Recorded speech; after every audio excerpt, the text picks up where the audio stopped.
Oké, Gaartjen, Fisker Ma, Huluttinje, it's Mr. Ewan Stewart, Officer Follow, Mr. Gaelic, and a warm welcome here to the leading Gaelic Education, Understanding the Policy Environment webinar. And I'd like to introduce my colleague, Maeve McKinnigan, Art Officer Follow. Hello, Fisker Ma. Fiachamidish Hamada Hurir.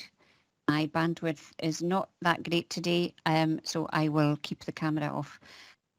Lovely to see so many people here at this session today. That we appreciate that your time is very precious, and so thank you all for coming along. So today we're going to have a look at leading Gaelic education, and in particularly looking at understanding the policy environment.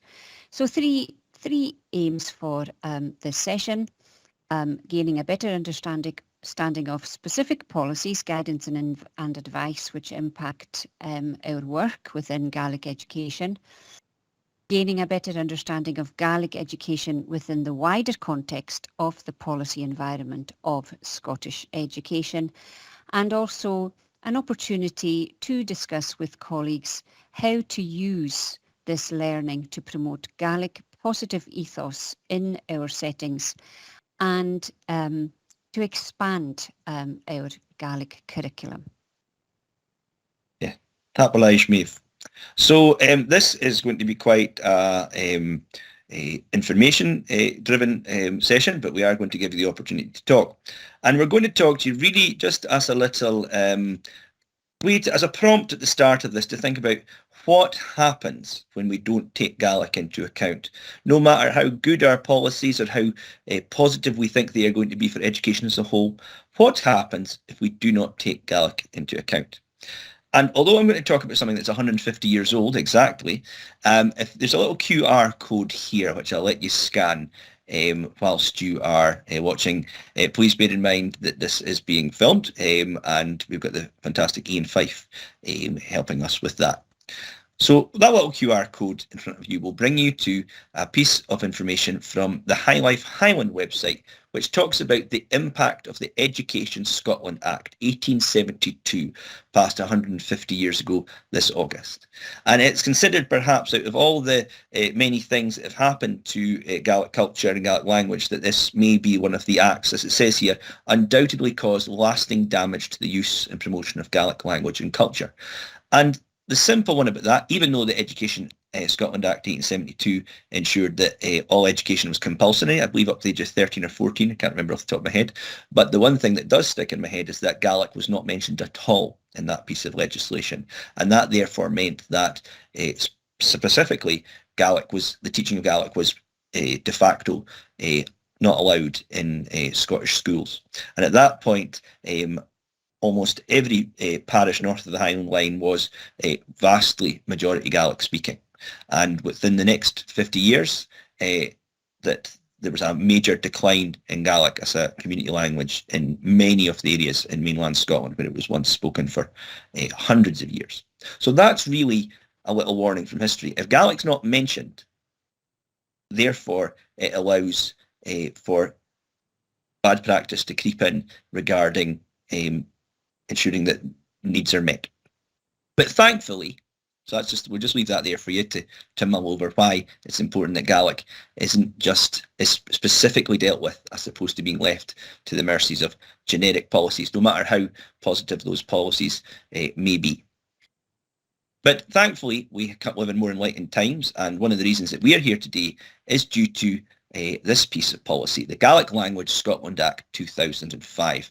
This passed through the Scottish Parliament unanimously. It received royal assent on the 1st of June 2005, and it commenced its powers in the 13th of February 2006. And essentially put through by the then Scottish Executive, it proposes this, and this is the preamble to the Act: an Act of the Scottish Parliament to establish a body, that's called Board na Gaelic, having functions exercisable with a view to securing the status of the Gaelic language as an official language of Scotland, commanding equal respect to the English language. and that includes the functions of preparing a national Gaelic language plan, which we'll discuss today, of requiring certain public authorities to prepare and publish Gaelic language plans, which again we'll touch on in connection with the exercise of their functions, and to maintain and implement such plans and of issuing guidance in relation to Gaelic education, which is again something that we're going to talk on today. It has been slightly modified over the years. In particular, 2016, the Guidance on Gaelic Education in Section 9 was amended, thanks to the Scottish Education Act of 2016. So what are the implications there for us as practitioners and school leaders in particular?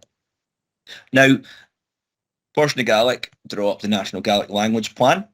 They have a Stúric Folum, a Director of Education, as well. They input into this. They consult with communities. And the current National Gaelic Language Plan, 2018 to 2023, is still in place, drawn up under the 2005 Act.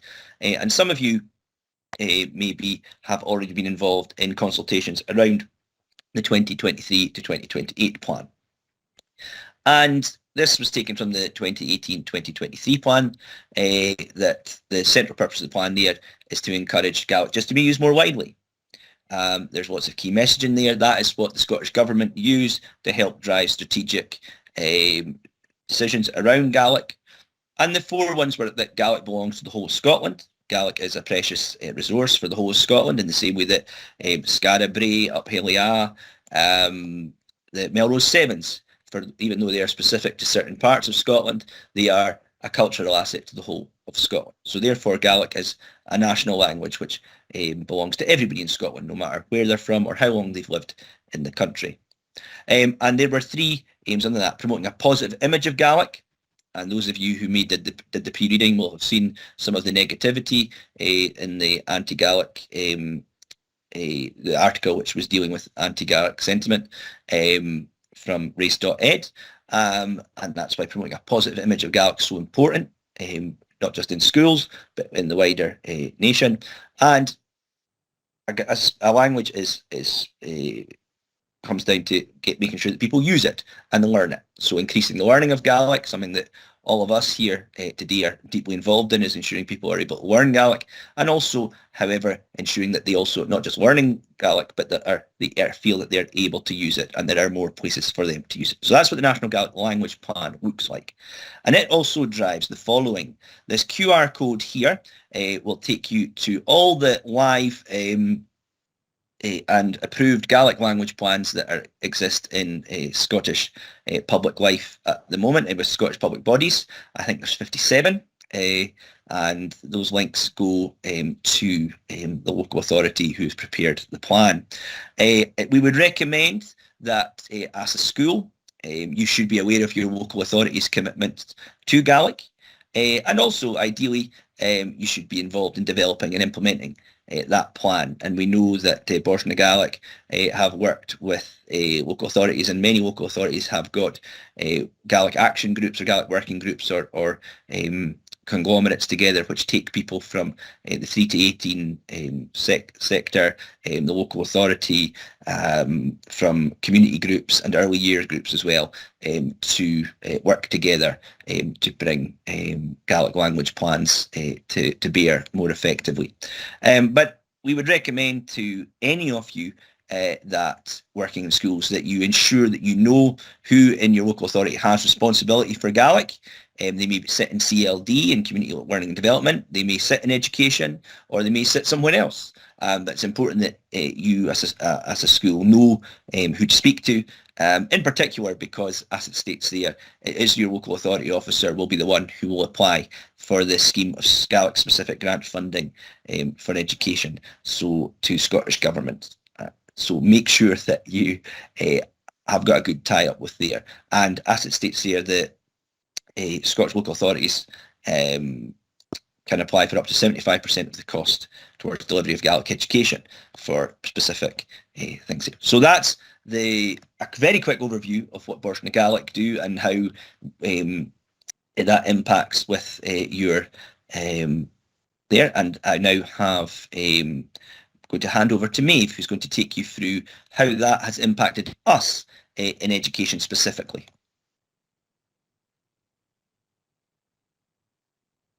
Maeve has it mute. Really sorry. So in terms of the Gaelic policy environment, there are two very important documents to be aware of and to become familiar with. Those are the statutory guidance on Gaelic education published by Bosna Gaelic and the advice on Gaelic education published by ourselves at Education Scotland. And you'll see a quote there that overall educators are not making sufficient use of the statutory guidance on Gaelic education, and that was in 2017. And that came out of key inspection findings carried out by Education Scotland. So if we first have a look at the statutory guidance on Gaelic education, as I said, produced and published by Bosna Gaelic. And it was to provide clarity on duties and responsibilities on education authorities around the promotion and support for Gaelic education.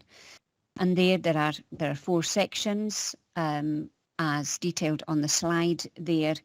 And important sections for us really are Part 1 and Part 2.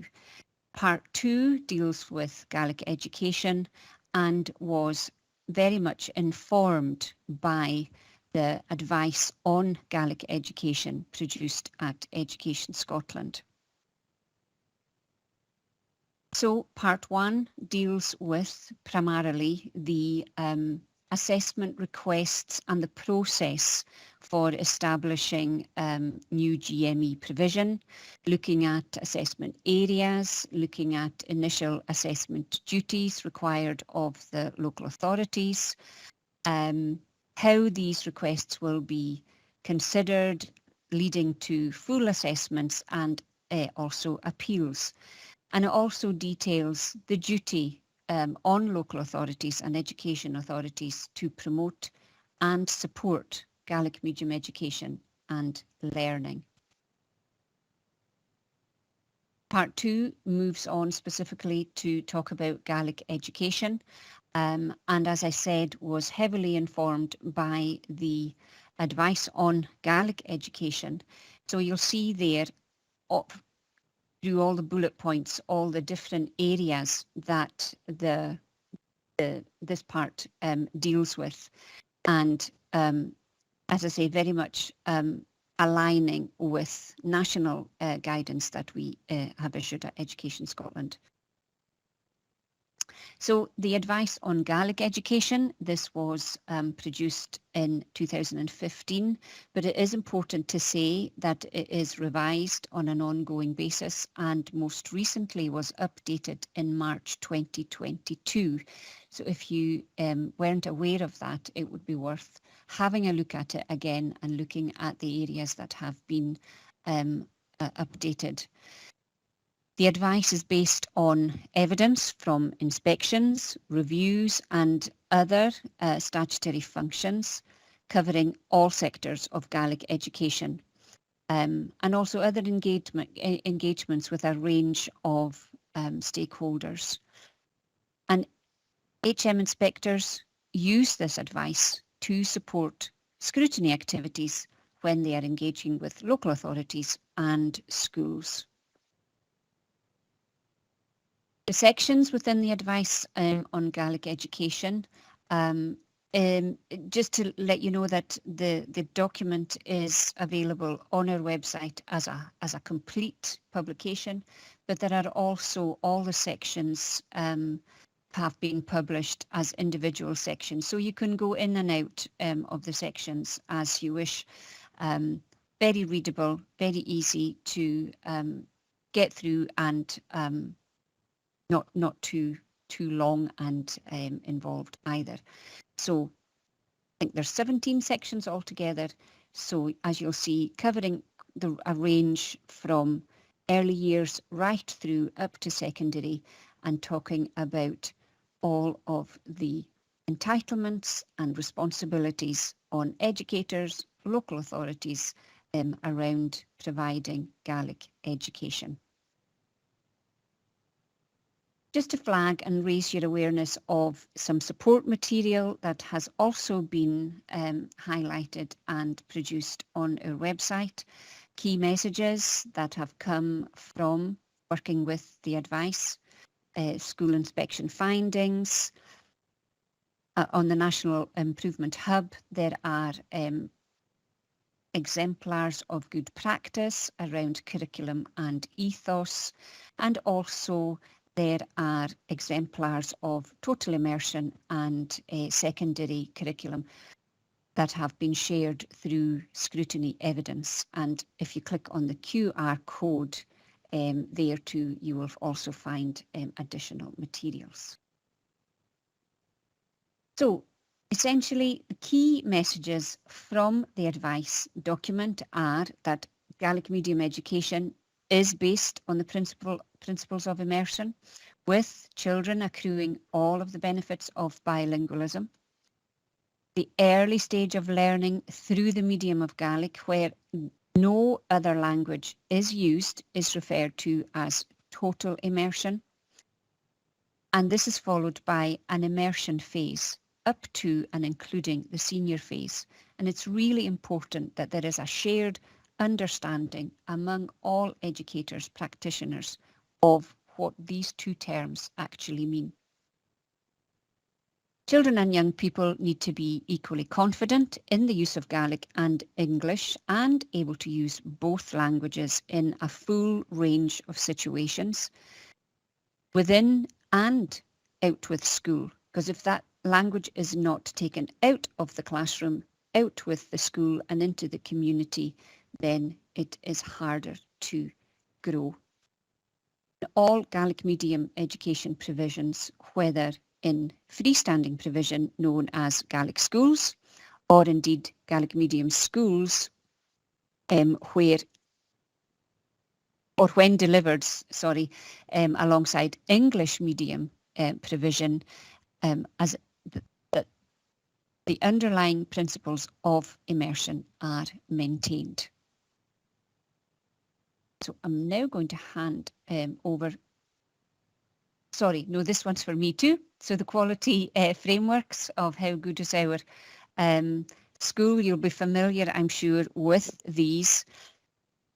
But it is important to be aware and to think about using the advice on Gaelic education and the statutory guidance alongside the quality frameworks. And that is to contextualise these to the Gaelic sector. Within these frameworks, they set out the standards that we use to evaluate and report on quality and improvement within Scottish education, and they incorporate key legislation and policy. So in looking at these and using these, it is important to have the statutory guidance working alongside and asking the question of, so how do these fit and how do these impact Gaelic? Yeah, tapolage me if Mila Tank. Yes, folks, this is what we try and make it, is that advice, my line, Maeve is very tired of hearing, is that the advice on Gaelic education with all those sections is only 44 pages long.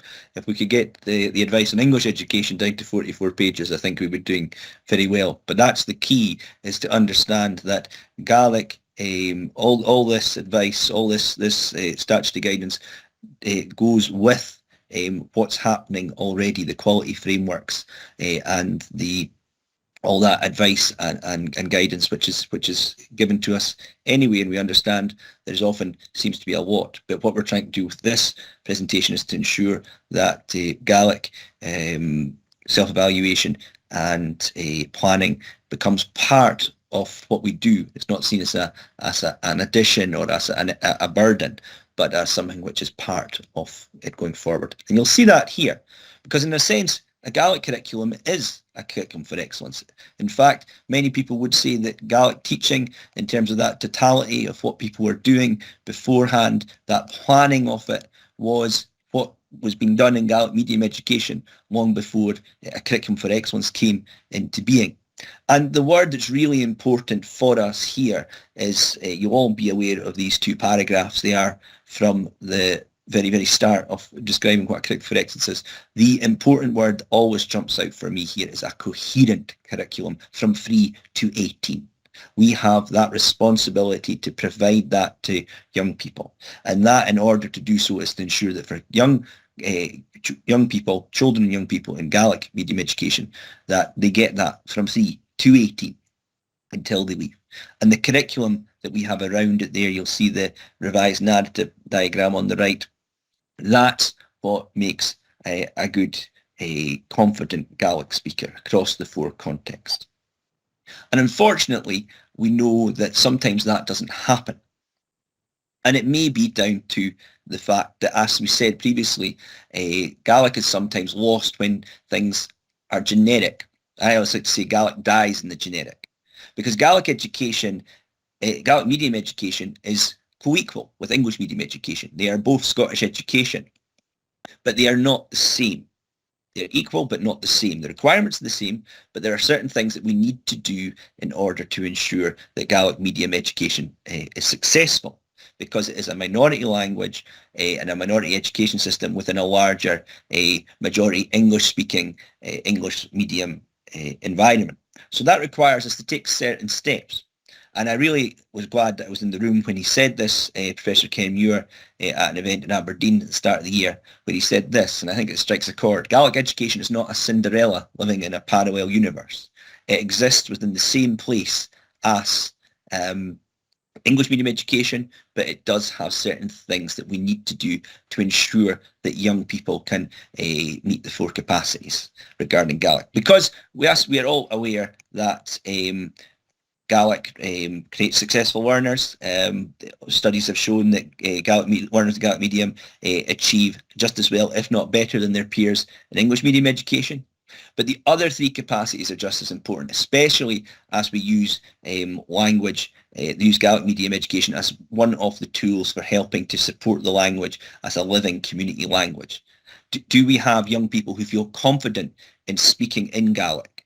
Therefore, then, do they feel that they can effectively contribute to their communities through Gaelic, and therefore, through that, be responsible citizens helping to build Gaelic communities, wherever they may be?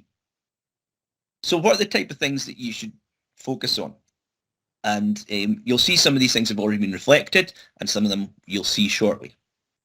One thing that we're very, very keen on working and supporting is that 3 to 18 coherence. How can we ensure that that comes through? And that comes through planning. Planning how to deal with the challenges and the opportunities that come from Gaelic medium education, including effective use of staffing. Are we using our Gaelic-speaking staffing as well as we can to help support as much immersion as possible? And what is immersion? And if you need any advice and recommendation, there's a great deal in the advice, but there's also a lot of reading out there that can help guide you as to what total immersion is and how we can support young people in an immersion environment, in particular within, especially when there's a majority language around, which is very, very powerful. Our transitions are very important. Supporting young people as they move from early years into nursery and primary, and then primary into primary in the total immersion phase through to the other immersion phases, in particular between primary and secondary, and especially moving into the senior phase, where many, many young people are not getting picked up and able to get, for example, their literacy. Because literacy is something that goes across the curriculum. And Gaelic is a literacy subject. If you look at the Curriculum for Excellence, it sits next to English, literacy in Gaelic. It's a literacy subject. And in the same way that we all have a responsibility for literacy in English across the curriculum, health and well-being across the curriculum, and numeracy across the curriculum, every one of us who works with Gaelic speaking young people have a responsibility across the curriculum to their literacy in Gaelic, even if we're not a Gaelic speaker. The curriculum as well, how do we plan that? How do we look for opportunities? And Therefore, how do we support that across the school? Again, that Gaelic positive ethos across the school is something which is really, really important, where everybody in the school sees the value of Gaelic, to these young people, and how it can help promote help bring the whole school forward in so many positive ways. And part of that comes from partnerships, because there is a large community out there of partnerships. And for those who may not know the Gaelic world, there are a significant number of partnerships, both within the public sector and also in the third sector, which can help support your Gaelic curriculum. And they're here on almost every single one on the right can provide some input in Gaelic, some form of partnership. Some have a cost involved, such as Spores Gaelic. Others will do it as part of service level agreements that they have, or through their funding that they get from Borsna Gaelic, to provide opportunities for young people. Many of your schools will be involved with Film G, perhaps, but there's a whole wide range of opportunities there. And on the top left, with the pandemic, I'm sure there's not many people don't know what eSchool is in Scottish education, but eSchool does provide opportunities for digital learning and also for networking, although there are other bodies such as West OS, and also the opportunities for yourself to use the suites of technology you have to link up with other schools in order to bring about learning. But eSchool, involving planning, there is sometimes a cost with eSchool, but collaboration and planning across schools and across local authorities can often ensure that eSchool can provide going forward if there's communication early. Now, the thing that's really, really important, I talked about that, about how Gaelic struggles in the generic. It dies in the generic often. And here's one example of how Gaelic language planning has had a significant impact, a positive impact for Gaelic. And that is that the General Teaching Council of Scotland introduced new standards for registration from August 21. And 4 of them mention Gaelic medium specifically. There's one around professional commitment on the left, and it demonstrates by working collegially, English or Gaelic medium. Okay, work with all members of our learning communities with enthusiasm, adaptability. You can see that there on the screen. I'm not going to read it out to you. There's also another one on the right, round about professional knowledge and understanding, 2.1.1, and that's talking about the depth of knowledge and understanding of pedagogical theories.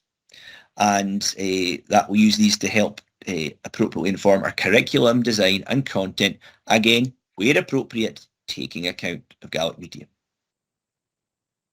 Now, going forward to the next 2, they're here. There's a professional knowledge and understanding.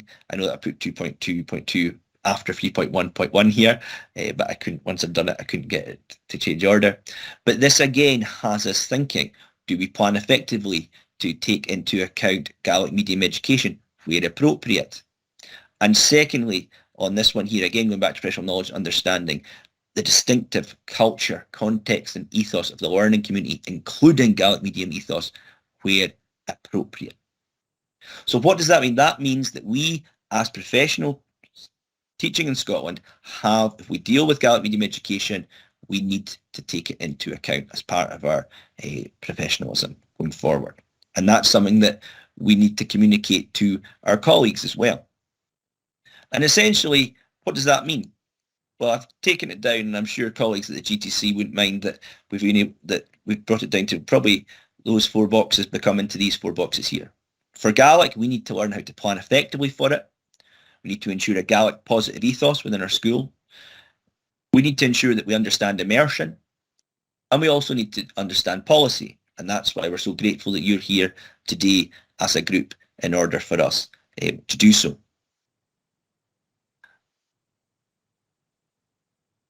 So going forward, this comes out of the key messages department, and we'll shortly draw this part of the section to an end. And for those who are watching this back as a video later on, we hope that you have gained a lot from the video. But there's effective self-evaluation, and I'll ask Maeve to put the Jamboard links into the chat. But those of you, especially those of you who work in the Northern Alliance RIC area at the moment, there's a lot of talk about Michael Fullan. and the driving force of a successful improvement strategy is self-evaluation. And on the right, you'll see three questions from the key messages on the advice on Gaelic education. Is that when you're talking about Gaelic education, think about these three questions. How are we doing in our Gaelic provisions? How do we know? And what are we going to do now for Gaelic? And we really hope that going away from this session or from this video in future, that you may have thoughts regarding that. One thing or two things you can do to make a difference, perhaps one in the very short term and one long term for young people and Gaelic within your setting. So that's what we're going to do on the breakout rooms. I'm going to draw the video to that. I'd like to thank those of you for being here. There are challenge questions within the advice on Gaelic education, and there are 9 of them, I believe. I think 5 of these are within the Jamboard, and they can be used to help guide your talk. But that's our challenge questions, and they're within it, and use these ones a way to instigate conversations with colleagues. But when we put you into the breakout rooms, you can refer to the ones that are within the Jamboard on slide 1 and 2 in order to inform yourself going forward. And just as a little trailer, I think I'll do this for the video, there are some tap alive, there's going to be Collarine and Dew as the video show. Please stick around, those of you who are going to be in the real life breakout rooms. But if you've been watching this video, we hope it's been useful. There are further, these are in 2022, if you're watching it this year. These are some of future CLPL activities that will be going forward in the month ahead. But I'd like to thank those of you who've been watching online on behalf of myself, Ewan Stewart, and Maeve McKinnon for being with us at this point.